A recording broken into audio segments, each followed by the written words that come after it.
younger, obviously a lot different lifestyle. When I made good grades, Mm-hmm. I would go out and walk or exercise and things like that because I felt good that I made a good grade. So I'd reward myself and go out and exercise and kind of get kind of The endorphins, yeah, the dopamine, yeah. the It's kind of like my natural drug. high. Yeah. So that's interesting because what you just described, most people go to food. Well, see, that's what I do nowadays. Mm. But I need to convert back to the other. And when do you think that conversion happened? I mean, at what point did you switch over from exercise to food? Well, in my life started to really change a lot. Yeah. I had a lot of things going on with my vision and losing vision and things, and that was one big factor, one big stressor. So I think that at that point it definitely did start to change quite a bit. And was it? Do you remember if it was like one day it just kind of happened? You're like, and then all of a sudden you looked at food differently, or was it just a slow progression?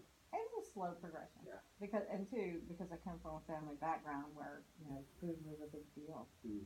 You know, because my parents grew up during World War II, and my mother was German, and food was rationed. Mm. So that background from her side of the family, you know, kind of added to it. But when I was away from my family and I was in college, and I found that I had much better enjoyment out of going out and exercising after class or after I'd accomplished something, Interesting. felt much better.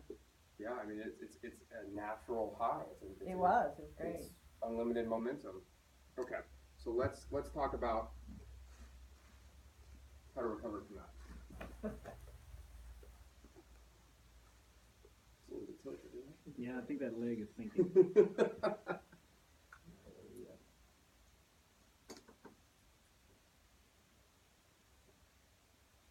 This will work. Okay. So emotional eating. Yes. It's not gonna bother you, Donnie? No.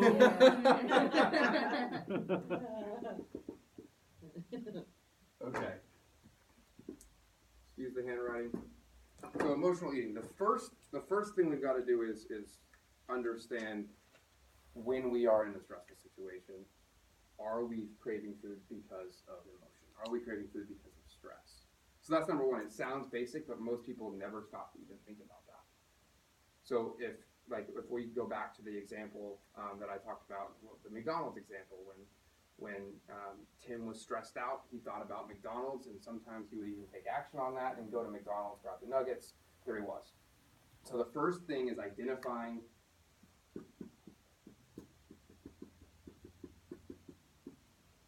if emotional eating. Just paraphrase that.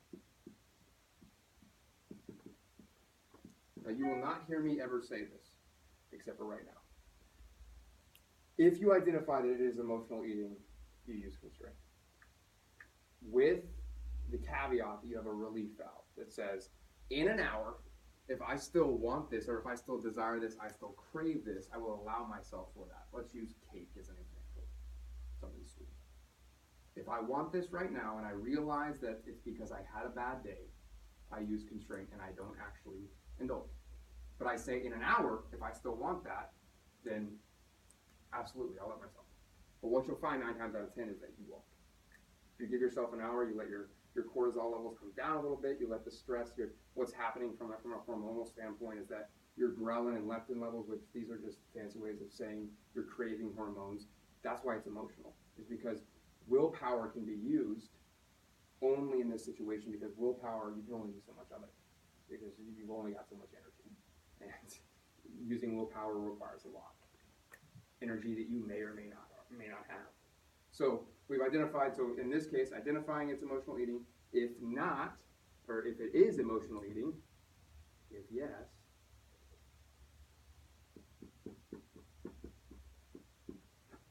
then constraint.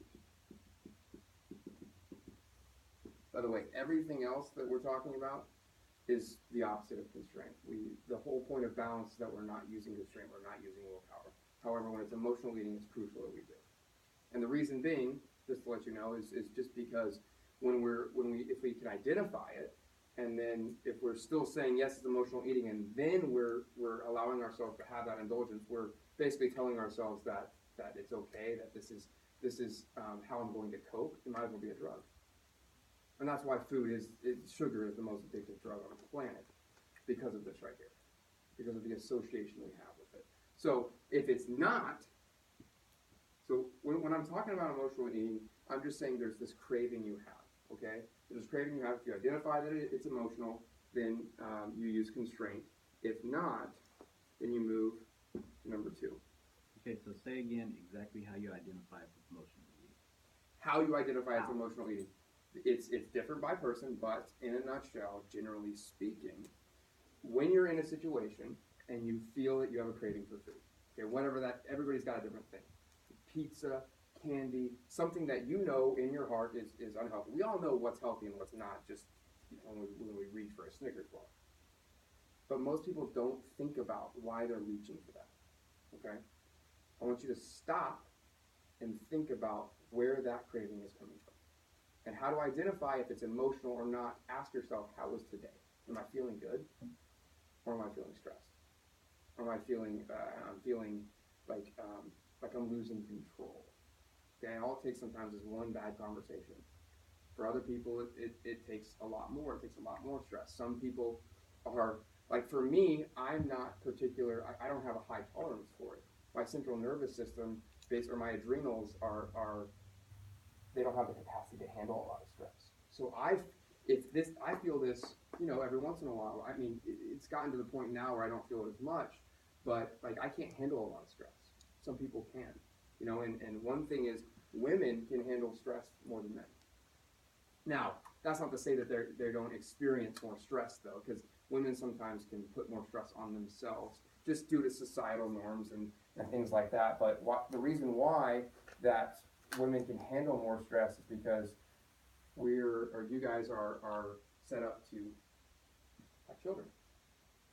And this is why you see that, and maybe you've experienced it before, maybe you haven't, but this is why women in the gym are often like I'll go, for instance, I'll go to the gym with my wife, and my wife will like, literally, she'll get on the squat machine and she'll do all something like, how are you not winded? Like, how are you not tired?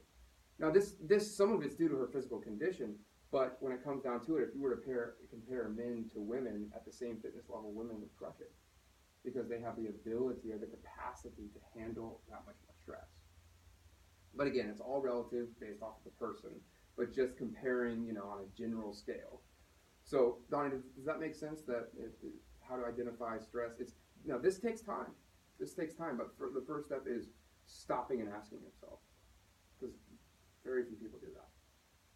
So are you referring to, when you say women can handle more stress, Yeah. are you referring to just physically or physically and emotionally? Physically and emotionally. Okay. Physically and emotionally. Guys are better at hiding it because they have egos. It's true. Yeah. I'm speaking.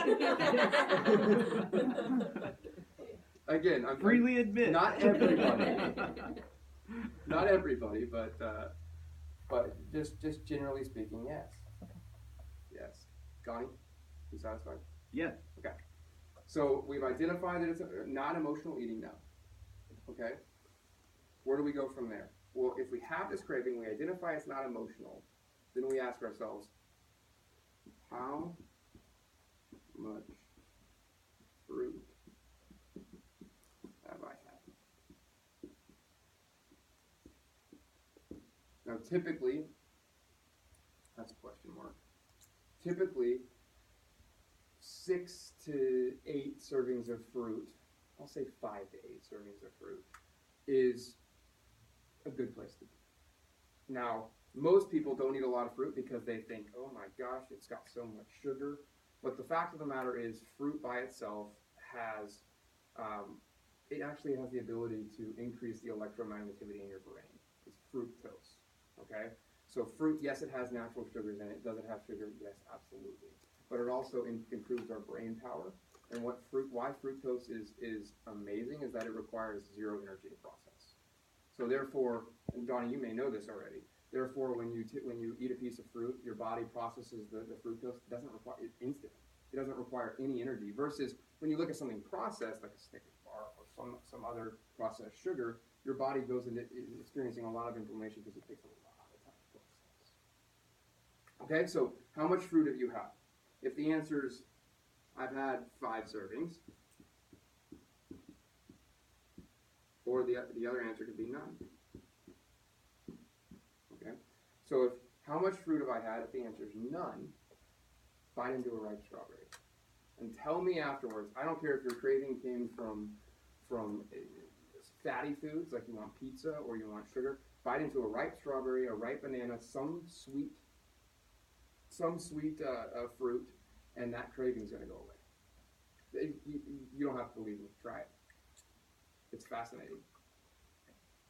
But there's something about and this is another note about fruit. When you bite into a fruit and sometimes you're like, oh my gosh, this tastes really, really good.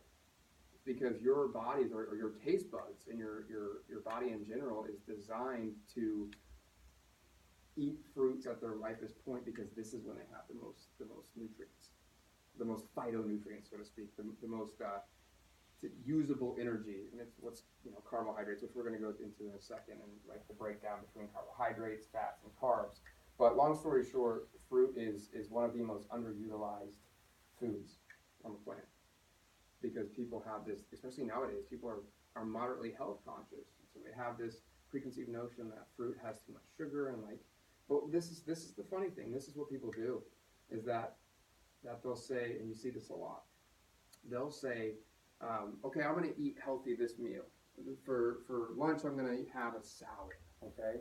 And salad, chicken, whatever. And then because they have that salad, 2 hours later, they're like, well, and they're still hungry, right? They're still hungry because they didn't eat a lot. They're like, because I ate so well at lunch, I can now go to the vending machine. I can now go. So in their mind, people are rationalizing all the time. And what you see is, you probably heard this before, when you're at lunch or dinner with family members or friends, the people who don't know what they're doing health-wise are the ones who are always talking about health. They'll always talk about, oh, you're eating that. No, you shouldn't eat that. I'm on Nutrisystem, and that doesn't fit. And it's like this competition. But the people who are doing right will never talk about it. They'll never bring it up. Now, if you ask them, because you say, oh man, you're looking really good. What plan are you on? I'm not going to say Nutrisystem or paleo's good, but paleo or whatever. There's 9,000 of them out there. What are some other ones? Atkins. Have you tried the ketogenic diet? We're going to talk about that. Yeah, I have. I want to talk about that now, but we're gonna wait. We're gonna wait. So where was I? What was I talking about? Oh yeah, diets and people asking. Okay, so most people say, what are you doing? And I'm on some diet. But the people who are doing it right, they say, I just like feeling healthy, which is very rare. It's like a secret these days to have that way of looking at it, that association with the processor. It's like, I just like to feel healthy. Like, tell me what it is. Tell me what you're doing. And they hate that answer because it's not like a direct system or a counting something. Or at the end of the day, we have to know how much. We have to know how much food to eat. People are going to want to know how much to eat. So there is like there's a scale that we use, but it's not the scale that we step on, and it's certainly not the same constraint as most diets. Does that make sense? Mm-hmm. Okay, so how much fruit have we had? We've had none. We eat fruit. Simple. And you're done. However, how much fruit have I had? I've had 5 servings. So just to reiterate, we've asked ourselves, are we eating emotionally? If not, if we're not eating emotionally, we've identified that. We move down to how much fruit have I had? Then you say I've had 5 servings, so I've had fruit. Okay, so you're making it on the list. Now you're at the third and final step in the process, and that is eat it. Meaning that if it's cake, not emotional eating, you've had fruit, allow yourself to eat it. This is how you know when you can, or I don't want to say can, you can do whatever you want to do. When you should eat it. and allow yourself, give yourself permission and not feel guilty. Because that's the biggest thing. Is that especially for someone who's healthy, or even someone who's just starting their transition into this health and fitness lifestyle, when they go off or they have something that's not on the plan, quote unquote, they feel like they've really fallen off, and they beat themselves up, and then it becomes this self-fulfilling prophecy that ends in, I told you this wouldn't work, I'm done. It's key that on number one, you don't lie. And it's key that on number two, you have proof available. Yeah. Yeah, and that's why it's on, and we'll move into this, that's why it's on the shopping list. It's so important. It's so Your important. house has to be prepared. Exactly. If it's in the house, it gets eaten. Whatever it is. I did that. So now I want to go into, so does anybody have any questions about that? Anybody? Make sense? Yep. Different? Not for me. Practical? Yeah, I try to preach practical. Good. Yes. That's what this is all So I about. like this though because it's spelled out. Yep. And but you're right. The biggest opportunity is actually being honest with yourself. I use the term livable. Livable. Yeah. Livable, balanced, practical. Yeah. All the same. Yeah. Okay. I think we touched on all those points. Now let's get into ketosis.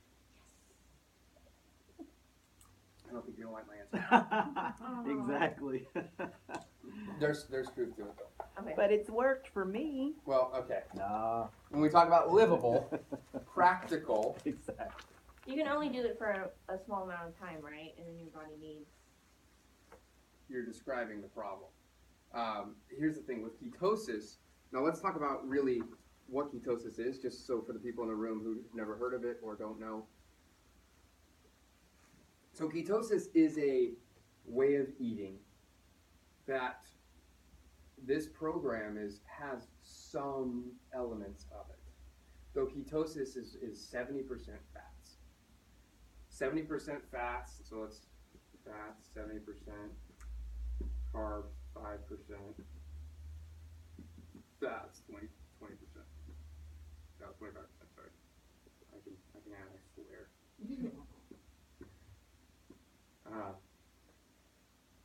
So, what does this look like in practical terms? This means that whenever you are eating anything, or whenever you're thinking about eating food, you automatically think about eating fat, some sort of fat. Now, whether it's, and you can't, like avocados, if you eat a bunch of avocados, you're going to be above 5% carbs. And the only way you're going to go into ketosis is if you stick to this, to a T. Because the moment that you get into 70% fats, and let's just take an example. So if today I were to start ketosis, right? I live very balanced. I eat, these very, very balanced, okay? If I were to start into ketosis and I ate 70% fats and 5% carbs, this guy right here will destroy you. Because our brains, unless we're in ketosis, require 150 grams of carbs a day to function properly. Now, if you're at 5% carbs, you're not anywhere near that. And by the way, that 150 is an average between males and females. So if you're at 5%, so I'm eating carbs now, let's say I'm eating 150 grams carbs now or something, I'm just using that as a base point, okay? And I cut it down to 5%, and I'm like, my body literally goes into shock because it's a transition into ketosis.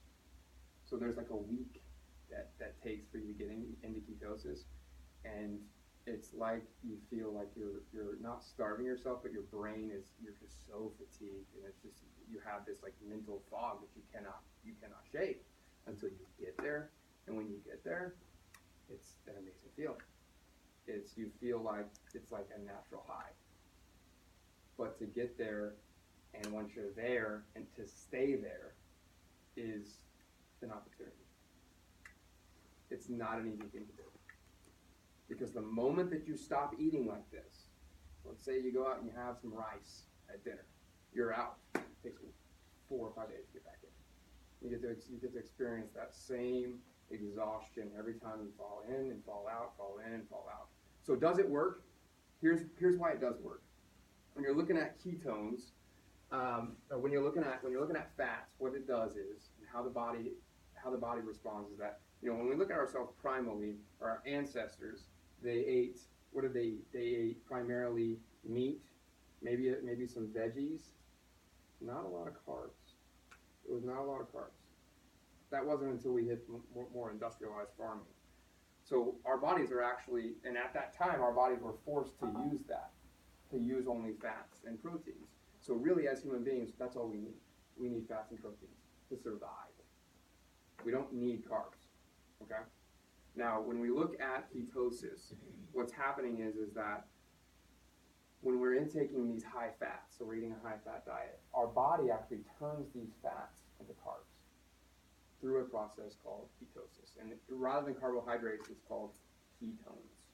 And why you feel amazing when you get to this state is because your brain actually thrives more off ketones. It's like a less fuzzy version of carbs.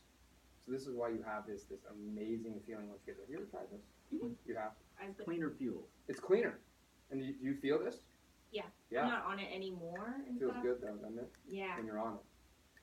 But sustaining it though It's is a little hard, but I try and mix like the ketosis diet with a blood type diet. So the I'm what? blood type. So like if you're like type A, you have more grains, you have more veggies and Yeah. stuff. So I'll like kind of cheat on the ketosis diet. Yeah. Well, they have like ketosis cycling where you do ketosis and then you have a heavy day of carbs. But again, once you get out, it's not a fun process to get back in. And keep in mind, this differs for everybody. Like you're going to respond differently to fats and carbohydrates than I am. Some people are very sensitive to it, and some people can, like this week I'm talking about, they don't have problems with it.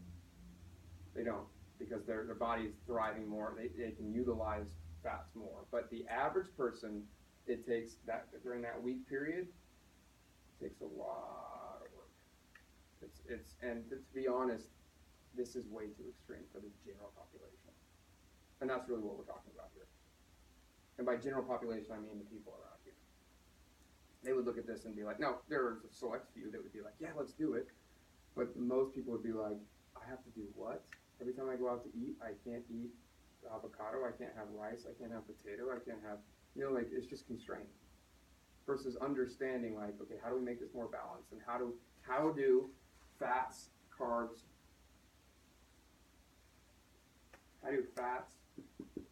and proteins affect us? Okay, so fats, just to put this into perspective, we're not talking about calories here. Although calories, these guys right here make up calories. And the way that is that fats have 9 calories,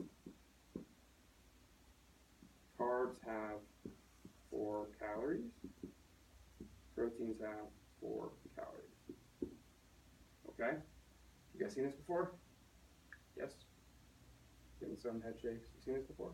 No? So the reason why we focus not on the calories per se, we focus on the actual fats, carbs, and proteins, but you see that they're related, right? They're related, but we focus on not calories because that creates constraint. We focus on fats, carbs, and proteins and how they make us feel, the fuel that it gives us. Fats, specifically, what they're responsible for is optimizing our hormone profile. So fats this is why they're crucial. We must have fats. It elevates or it optimizes your testosterone levels. This is for males and females. Females, it brings their thyroid, it brings their estrogen back to normal levels. So when you're cutting out a whole bunch of fats, like there's these low-fat diets. This is a big thing, that fat makes you fat. I was about to say that. It's a big thing. I was about to say, what do you say to people that have the perception that fat is fat? Well, do you know why they have that perception? Because the government came out Exactly. 20 years ago and said that was a thing, and that was to, it was to sell whatever the heck they were selling at that time. Yep. And that's why eggs were bad, or the eggs had high cholesterol, and cholesterol makes you have higher cholesterol, and that's just simply not true. Cholesterol is demonized as well. Cholesterol is demonized as well. Cholesterol is actually really good. Dietary cholesterol, and what makes you have high cholesterol is the fact that you're just eating crap. You're not eating well. It has nothing to do with the actual dietary cholesterol in foods. In fact, cholesterol, from a practical standpoint, makes you stronger. It gives you more strength, and especially in daily activities.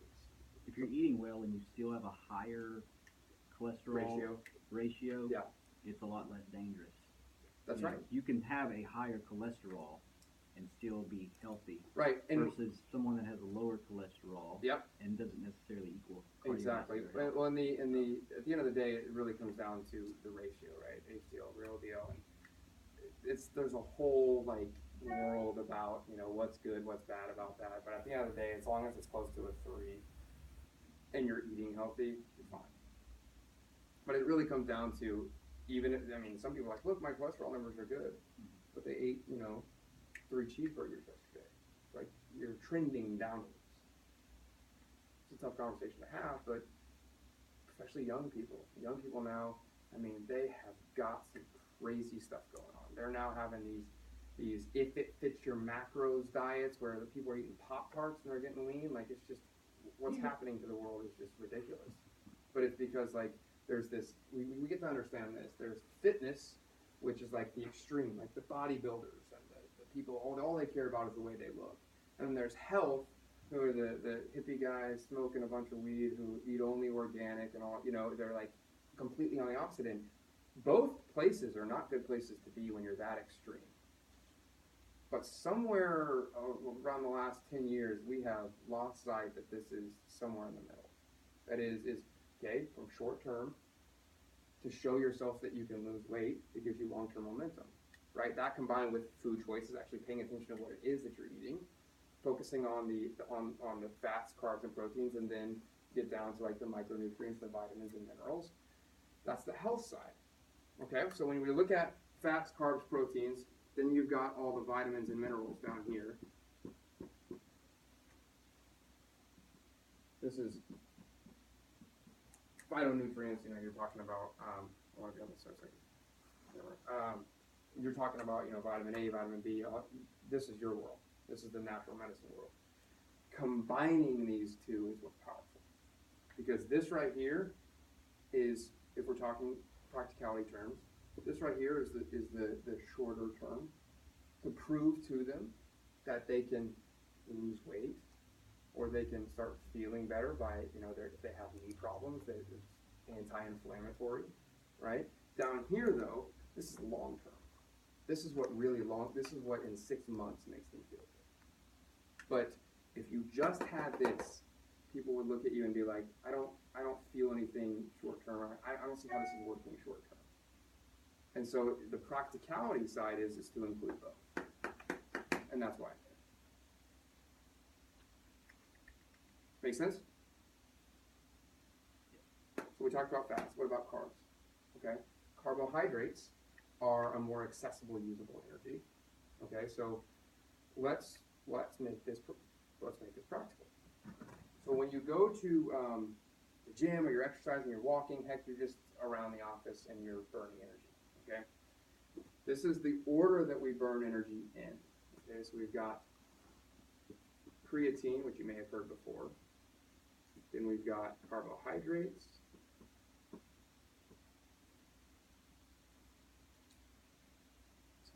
Video, yep. Then we've got fats, protein.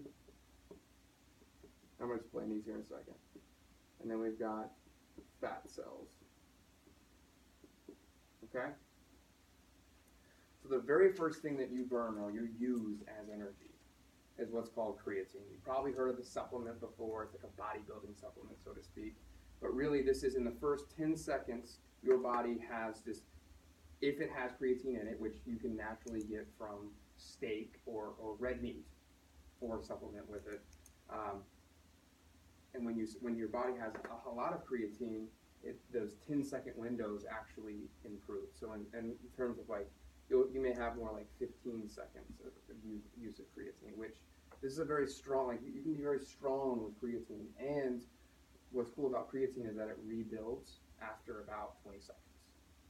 So if you were to do something, if we had a boxing bag right here and I told Donnie to go up there and start boxing, give it about 15 seconds to recoup, and it depends on how hard you're going, your creatine will restore.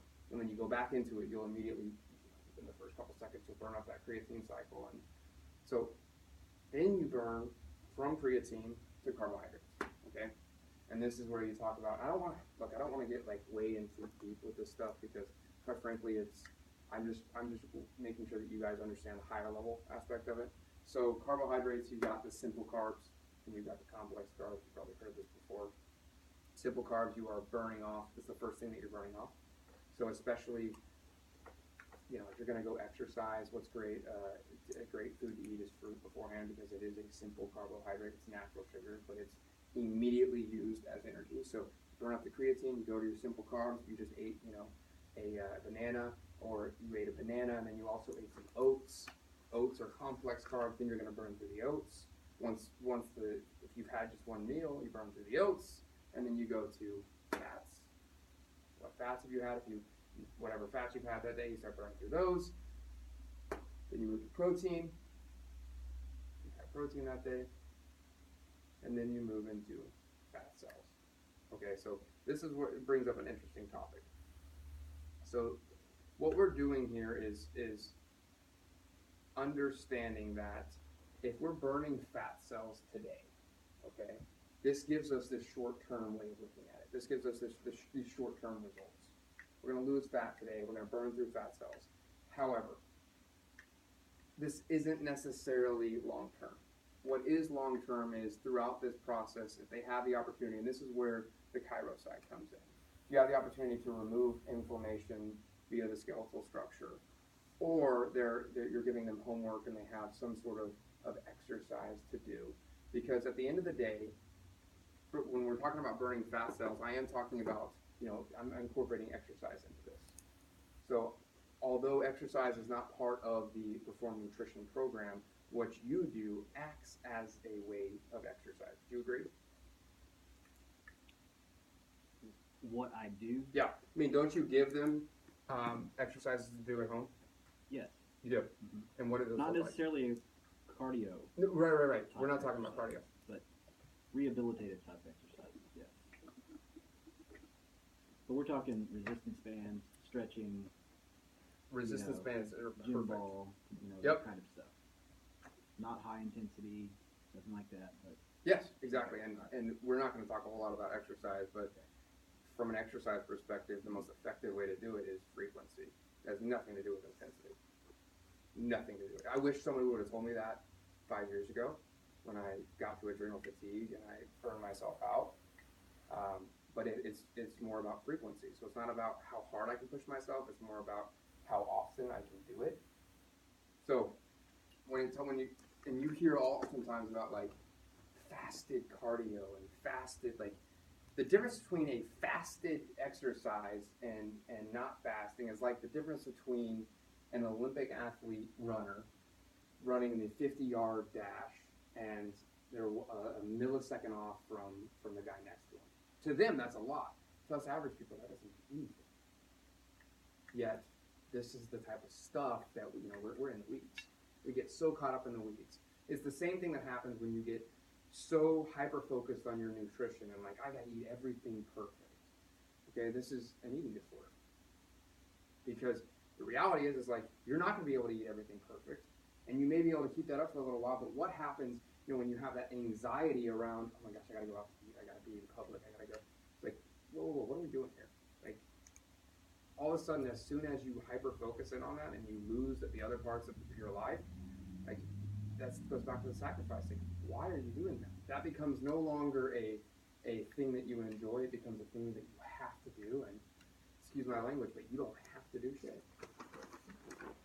You don't. But we put this pressure on ourselves sometimes that we don't even realize it. Like, we slowly enter into that world. And anyway, okay. So creatine, carbs, fats, proteins, fat cells. Order that we burn: carbohydrates. Again, going back to what we were talking about, they're simple and complex. You burn through simple, then you burn through complex, and then proteins are long-term energy, and then obviously proteins are there to build up muscle and things like that. But I just want to make sure that you guys understood the way that fats, carbs, and proteins act in terms of energy.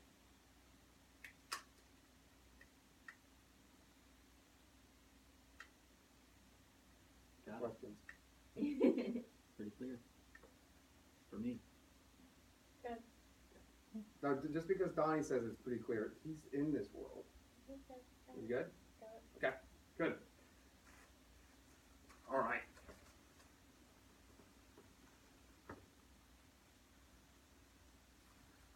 I want more questions. It's supposed to be a conversation. You gotta do a worse job. Okay. So now what I'd like to do is walk through the client process. And I have a computer right there. So I'm going to try to make this as much up here as I can. And I'm going to stop and record.